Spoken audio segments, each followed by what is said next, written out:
자, 우리가 저번 주부터 마태복음 5장 21절에서 26절 말씀을 지금 스토리텔링으로 진행하고 있습니다. 근데 계속 이렇게 나누는 말씀들이 조금 길어져서 저희가 이번에는 세 부분으로 나눌 거예요. 그래서 저번 주에는 21절, 22절까지 했어요. 그죠? 그리고 오늘은 23절, 24절을 할 거예요. 저번 주에 우리가 나눴던 말씀 21절, 22절 한번 읽어볼게요. 같이 시작. 말한 바 살인하지 말라. 누구든지 살인하면 심판을 받게 되리라 하였다는 것을 너희가 들었으나 나는 너희에게 이르노니 형제에게 노하는 자마다 심판을 받게 되고 형제를 대하여 나가라 하는 자는 공회에 잡혀가게 되고 미련한 놈이라 하는 자는 지옥불에 들어가게 되리라. 아멘. 자, 여기 처음에 예수님께서 살인하지 말라라고 말씀을 하시면서 살인에 대해서 이야기하고 있습니다. 예수님은 살인을 행동으로만 보지 않으셨다는 거예요. 그러면서 22절에 말씀하고 있어요. 살인은 이런 것이다 라고 이야기하고 있는데 뭐였어요? 미움, 분노, 멸시가 이미 살인의 시작이다 라고 말씀하고 계세요. 그러면서 미움은 작은 씨앗 같지만 관계를 죽이고 가정을 죽이고 교회를 죽이고 결국 자기 자신도 무너지게 된다라고 이야기하고 있어요. 그래서 예수님께서 살인은 행동에 그치는 게 아니야. 미움이 있고 분노가 있고 멸시가 있으면 그것이 바로 살인의 시작이 되어지는 거야 라고 말씀을 하고 계십니다. 그리고 22절에 우리가 세 가지를 배웠어요. 형제에게 세 가지를 하지 말라고 말씀하셨는데 뭐였어요? 첫 번째, 노하지 말라. 두 번째, 나가라고 말하지 말라. 세 번째는 미련한 놈이라고 말하면 안 된다고 했어요. 자, 그러면 노하다. 노하다는 뭐라고 했어요? 계속적으로 분노를 품고 있는 거. 이게 노하다. 그리고 나가라 라고 말하는 거는 뭐라고 했어요? 밖에 나가, 이게 의미가 아니라고 했어요. 나가라 라는 것은 뭐라고 했죠? 쓸모없는 놈, 멍청한 놈이라고 이야기하는 인격을 무시하는 모욕적인 말이라고 했습니다. 그리고 세 번째로 미련한 놈. 미련한 놈은 무슨 의미라고 했어요?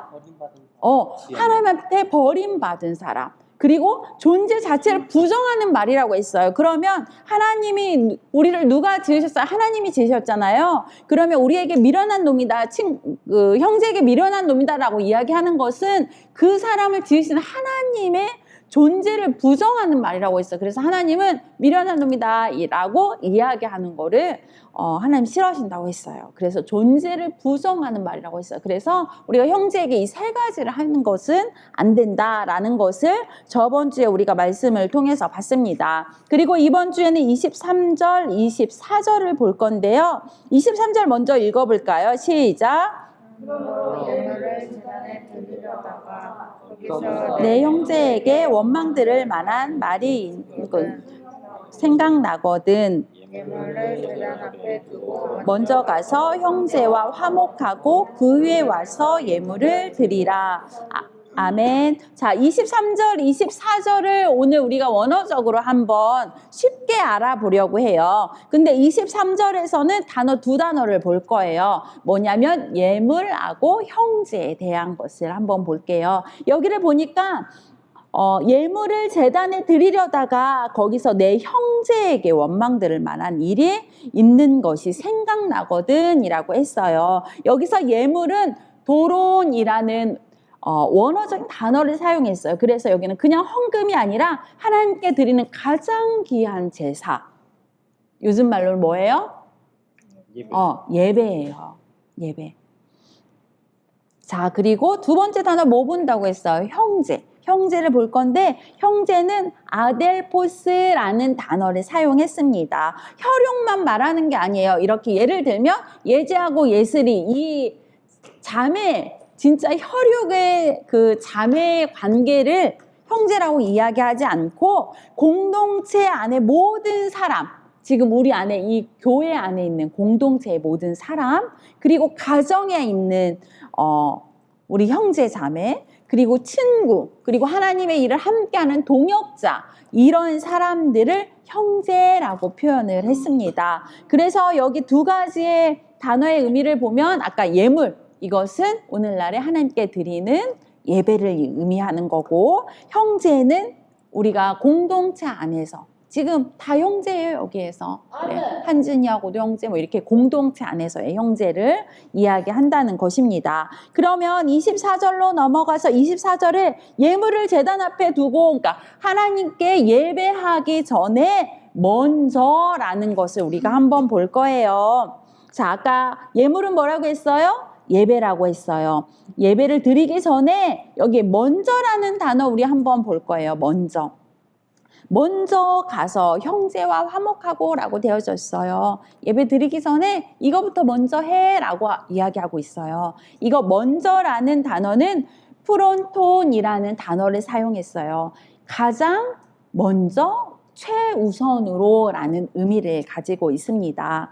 자, 형제하고 제우선으로 예배를 드리기 전에 최우선으로 이거를 먼저 해 라고 말했어요. 뭐였냐면 형제하고 화목하라 라고 말씀하고 있습니다. 자, 이거는 하나님께 예배한다고 하면서 형제의 관계를 방치하는 것은 하나님이 원하시는 예배의 태도와 모순된다라고 이야기하고 있어요. 하나님께 예배를 하긴 하는데 형제와의 관계는 그냥 화목하지 않아요. 이건 하나님이 원하시는 예배의 태도가 아니라는 것을 말씀하고 있어요. 그러니까 예배하기 전에 먼저 최우선적으로 형제하고 화목하고 와라 라고 이야기하고 있어요. 자, 제가 23절의 말씀에서 주목해서 오늘 볼 말씀은 화목하라 라는 말씀이에요. 화목이라는 말씀이에요. 자, 이거는 디알라게티라는 원어적인 단어를 사용했습니다. 이거는 제가 보니까 신약에서는 거의 사용되지 않는 단어라고 하더라고요. 근데 의미는 이렇게 됩니다. 완전히 관계를 회복하다. 서로 다시 하나가 되다. 라는 의미를 가지고 있어요. 그러면 단순히 미안해 라는 이 단계가 아니라는 거예요. 깨어진 관계를 가능한 만큼 회복한다는 거예요. 그냥 순간적으로 내가 잘못해서 우리 화목하자, 미안해 하고 뒤돌아서는 게 아니라 그 관계를 회복하는 거, 하나 되는 거, 이게 화목을 이야기하고 있다는 것입니다. 자, 그래서 제가 화목이라는 단어를 조금 더 좀 세밀하게 공부해 봤어요. 왜냐하면 제가 요즘 여러 가지 상황상 이 화목이라는 단어가 나오면 내가 잘못하고 있는가? 나는 이 말씀에 화목이라는 단어를 제가 쉽게 하나님 앞에 말하기가 되게 어려운 단어더라고요. 왜 그러냐면 제가 제 상황상 화목하지 못하는 부분들이 있는 것 같아서 이 부분이 자꾸 말씀에 제가 찔림을 받고 불편한 단어더라고요, 제가. 그래서 이 정확한 의미를 좀 정확히 알아야겠다라고 생각하고 제가 오늘 공부해 봤습니다. 근데 24절에서 그 화목의 정의 성경에서 말하고 있고 예수님이 말씀한 이 화목의 정의를 제가 지금부터 풀어가 보도록 하겠습니다. 자, 화목의 정의는 단순히 감정적으로 사이가 좋아지는 것이 아니에요. 아까 먼저 이야기를 했듯이 깨어진 관계를 하나님 앞에서 방치하지 않고 회복을 향해서 먼저 움직이는 것, 이것이 화목이라고 정의하고 있어요. 근데 그러면 화목은 어떤 거냐라고 했을 때 세 가지로 이야기를 하더라고요. 첫 번째, 화목은 관계를 방치하지 않는 태도라고 정의가 되어져 있더라고요. 예를 들면 이런 거예요. 나랑은 상관없어. 그러니까 난 무시해. 난 그냥 괜찮아. 라고 방치하는 거. 네가 사과하면 내가 받아줄게. 하지만 나는 그 전까지 움직이지 않아. 이게 바로 화목은 세 가지로 나누는 첫 번째예요. 방치하지 않는 태도. 이렇게 방치하지 않는 거예요. 사과하면 내가 받아줄게. 나 움직이지 않아. 이렇게 하지 않는 게 화목의 첫 번째라는 거예요. 자, 그 다음에 두 번째는 화목은 이런 거예요. 잘못을 인정하고 행동하는 거예요. 잘못을 인정하고 행동하는 거. 자, 자기가 잘못을 인정했으면 그것을 어떻게 행동할 수 있을까요? 잘못한 사람 자기가 잘못한 걸 인지해. 인정도 해요. 그러면 어떻게 행동할 수 있어요? 첫 번째, 어떻게 행동할 수 있어요? 인정해요. 그 다음에 어떻게 할 수 있어요? 첫 번째 행동으로. 미안. 미안하다고 말할 수 있는 거예요. 자기가 잘못한 것을 인정하지 않으면 미안하다고 말할 수 있을까요? 없을까요? 없어요. 그러니까 이거는 이 꼴 같다라는 의미로 될 수 있어요. 잘못을 인정해야 그 다음 미안해, 잘못했습니다 라는 말이 나온다는 거예요. 자, 근데 화목은 이거래요. 두 번째로 잘못을 인정하고 행동하는 거예요. 자, 근데 하나님 앞에서의 화목, 하나님 앞에서의 화목. 나 예배 드렸으니까 됐어. 하나님과의 관계를 잘 맺었고 하나님과 화목했으니까 됐어. 이 관계는 내가 그냥 방치해도 이거는 잘못된 화목이라는 거예요. 하나님 이걸 이야기하고 계시는 거예요. 내가 사람의 관계 안에서 이것을 회복하려고 노력하는 게 화목인데 잘못도 인정하지 않고 그 잘못에 따른 행동을 하지 않아요. 그러면서 하나님 앞에 나 예배했으니까 됐어. 하나님 앞에 회개했으니까 됐어. 라고 하는 것은 하나님이 말씀하시는 완전한 화목이 아니라는 것입니다. 자, 세 번째. 관계 회복을 위해서 먼저 움직이는 거예요. 먼저. 근데 제가 이 부수적인 설명을 보니까 이렇게 되어져 있더라고요. 내가 잘못하지 않았어도 관계를 회복하기 위해서 내가 먼저 움직이는 거예요. 잘잘못을 떠나서 내가 먼저 움직여보는 거. 이게 성경에서 말하는 화목의 세 가지의 범위라고 되어져 있습니다. 그래서 화목은 이렇게 다시 한번 정의해 볼게요. 화목은 내가 할 수 있는 책임 있는 행동을 하고 그리고 용서를 구하고 잘못을 바로잡고 관계 회복의 문을 여는 것. 이것까지가 내가 감당해야 할 영역이다라고 되어져 있습니다. 자, 첫 번째. 책임 있는 행동을 하는 거예요. 내가 할 수 있는 거. 내가 할 수 있는 거예요. 내가 할 수 있는 거. 중요합니다. 내가 할 수 있는 거예요. 첫 번째, 용서를 구하고. 두 번째, 잘못을 바로 잡는 거예요. 세 번째, 관계 회복의 문을 여는 겁니다. 이게 내가 해야 할 일이에요. 로마서 12장 18절의 말씀은 이렇게 되어져 있어요. 할 수 있거든 너희로서는 모든 사람과 더불어 화목하다라고 되어져 있어요. 근데 앞에 있는 단어가 아주 중요합니다. 할 수 있거든 너희로서는. 자, 너희가 해야 될 영역 안에서 모든 사람과 더불어 화목해야 돼. 자, 그러면 여기에서 화목에 두 가지 영역으로 나눌 수 있어요. 내가 책임질 수 있는 영역, 내가 책임질 수 없는 영역. 잘 들으세요. 아주 중요합니다. 하나님 앞에서 이 영역의 두 가지를 말씀하셨어요. 나는 내가 할 수 있는 영역은 누가 해야 돼요? 누가 해야 돼요? 내가 해야 돼요. 내가 할 수 있는 건 내가 해. 내가 해야 돼요. 근데 내가 할 수 없는 영역, 내가 할 수 있어요? 없어요? 말 그대로 할 수 없어요. 근데 하나님 앞에서의 화목은 내가 할 수 있는 영역을 하면 돼요. 내가 할 수 없는 영역은 하나님 앞에 맡기는 거예요. 내가 막 이거를 내가 할 수 있는 영역 했어. 내가 할 수 없는 영역까지 어떻게 해서 이걸 내가 관계를 회복해서 화목해야 된다는 그 의미가 아니더라고요. 내가 할 수 있는 영역을 하면 하나님 앞에서는 나는 화목한 거예요. 자, 그러면 잘 체크해 보세요. 내가 책임질 수 있는 영역은 뭔지 잘 체크해 보세요. 그러면 나는 하나님 앞에 이 화목하라는 것을 잘 하고 있었는지 안 했는지가 체크가 될 거예요. 자, 첫 번째. 잘못을 인정하는 거. 이거 내가 할 수 있어요. 그죠? 내가 할 수 있습니다. 그리고 사과하는 거. 내가 잘못했으면 사과하는 거. 누가 할 수 있어요? 내가 할 수 있어요. 자, 내가 누군가에게 피해를 입혔어요. 그럼 보상할 수 있는 거 누가 할 수 있어요? 내가 할 수 있는 영역이에요. 내가 책임질 수 있는 영역입니다. 자, 뭔가에 오해가 생겼어요. 그러면 그 오해에 대한 설명을 할 수 있는 거 누가 할 수 있어요? 내가 할 수 있습니다. 자, 대화를 시도하는 거예요. 뭔가 오해가 됐고 대화가 되지 않아서 뭔가 좀 문제가 생긴 것 같아요. 그럼 대화를 시도해 보는 거 누가 할 수 있어요? 내가 할 수 있습니다. 네. 자, 미움과 복수심을 내려놓는 거. 이거 누가 할 수 있어요? 내가 할 수 있어요. 나 더 이상 저 사람을 미워하지 않겠습니다. 하나님, 그리고 복수하지 않겠습니다. 이 마음을 내려놓는 거 제가 할 수 있습니다. 그리고 용서하는 방향으로 마음을 돌리는 거 누가 할 수 있어요? 내가 할 수 있어요.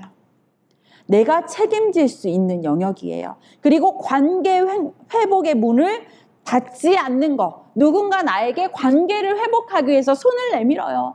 그럼 그 손을 잡아주는 거. 그거 제가 할 수 있는, 책임질 수 있는 영역입니다. 자, 그런데 다른 영역 있어요. 책임질 수 없는 영역, 내가 할 수 없는 영역. 그건 뭐냐면 상대가 나를 용서할지 안 할지, 그거 제가 어떻게 할 수 있어요? 없어요? 없어요. 예를 들어서 목사님이랑 저랑 싸웠어요. 제가 잘못했어요. 근데 목사님 잘못했어요. 죄송합니다 라고 말했어요. 그건 제가 할 수 있는 영역이죠. 제가 책임져야 되는 영역이에요. 근데 저는 사과를 했어요. 근데 목사님이 용서를 할지 안 할지는 제가 결정할 수 있어요? 없어요? 제가 어떻게 할 수 있어요? 없어요? 없어요. 이거를 이야기하는 거예요. 이게 바로 내가 책임질 수 없는 영역이라는 거예요. 상대가 나를 용서할지 안 할지는 내가 책임질 수 있는 영역이 아니라는 것입니다. 자, 그리고 사과를 받아줄지 안 받아줄지도 내가 할 수 있는 영역은 아니에요. 내 책임의 영역이 아니라는 것입니다. 그리고 관계 회복을 상대가 원하지 않는지도 제가 책임질 수 있는 영역이 아니에요. 이거는 상대의 마음이거든요. 나는 관계를 회복하고 싶어요. 그래서 손을 내밀어요. 그리고 관계에 그 노력을 해요. 하지만 상대가 관계 회복을 원하지 않는지는 내가 책임을 질 수 있는 영역이 아니라는 거예요. 자, 그리고 이 상대의 감정이 언제 풀릴지도 제가 책임질 수 있는 영역이 아니에요. 자, 그러면 답이 나왔죠. 우리가 할 수 있는 거, 내가 책임질 수 있는 영역을 지금 내가 하고 있다면 하나님 앞에 나는 화목을 위해서 하고 있었던 거예요. 이거 내가 책임질 수 없는 영역은 내버려 두고요. 그러면 내가 할 수 있는 영역을 하고 내가 책임질 수 없는 영역에서 이루어지지 않아요.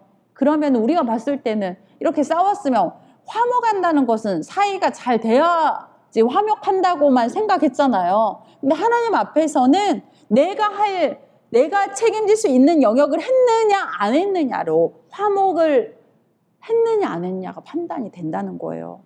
그래서 제가 이거 보고 나 그러면 좀 내가 이 책임질 수 있는 영역을 했다면 나는 하나님 앞에서 화목하려고 노력한 거예요 라는 것을 정의가 되더라고요.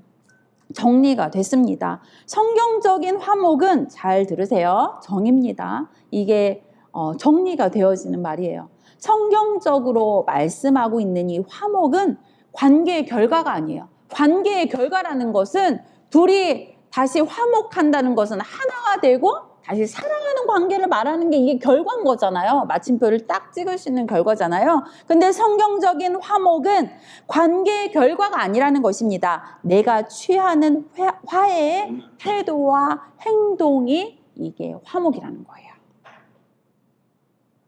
자, 근데 저는 이렇게 마무리를 해봤습니다. 모든 사람과 화목하게 살 수 있을까요? 우리가 세상을 살면서 모든 사람하고 다 화목할 수 있어요? 화목할 수 있어요? 저도 지금 이제 47년 살았거든요. 47년을 살면서 모든 사람하고 47년의 인생 속에서 모든 사람하고 다 화목할 수 있어요? 화목하고 싶죠. 마음으로는 다 화목하고 싶어요. 그죠? 근데 그게 다 화목하고 싶다고 다 화목해져요? 내 의지하고 상관없이 그렇게 관계가 그런 결과를 가져오진 않더라고요. 근데 모든 사람과 우리는 화목하지 못해요. 하지만 중요한 게 있습니다. 모든 사람과 화목하지 못해. 그러면 하나님은 먼저 화목하고 와서 예배하라고 했는데 그럼 난 예배할 자격이 안 되나? 아니에요. 모든 사람과 화목하지 못하다고 근심할 필요 없어요. 화목하기 위해서 내가 책임질 수 있는 영향을 했는가? 이게 중요하다는 거예요. 자, 그래서 우리가 이 말씀을 이렇게 정리를 했으면 좋겠습니다. 화목의 결과가 아니라 내가 하나님의 말씀 앞에, 그리고 하나님 앞에 아까 말한 내가 책임질 수 있는 영역, 깨진 관계를 하나님 앞에서 방치하지 않고 회복을 향해서 먼저 움직이는 화목의 행동이 있었는지를 체크해 보면 됩니다. 그러면 우리는 그 노력을 했다면 우리는 하나님 앞에 화목하려고 했던 사람이에요. 그러니까 결과는 뒤로 두고 결과는 하나님이 보시는 거고, 그렇다고 하면 우리는 하나님 앞에 예배할 준비가 돼 있는 거예요. 그래서 우리가 이 부분 이렇게 정의하고 나누어 봅니다. 한번 생각해 보세요. 우리가 살면서 다 좋을 순 없어요. 항상 행복하고 항상 사랑으로 하나 되고 막 그렇지는 않잖아요. 분명히 싸움이 있어요. 싸움도 있고 다툼도 있고 무슨 문제가 생길 수 있어요. 그때 이 말씀 딱 생각해야 돼요. 아, 하나님이 화목하라고 하셨어. 그러면 아까 화목은 뭐라고 했어요? 화목은 내가 먼저 그 관계의 회복을 위해서 행동하는 거예요. 이게 있었으면 나는 화목한 거예요. 화목을 이루려고 노력한 거예요.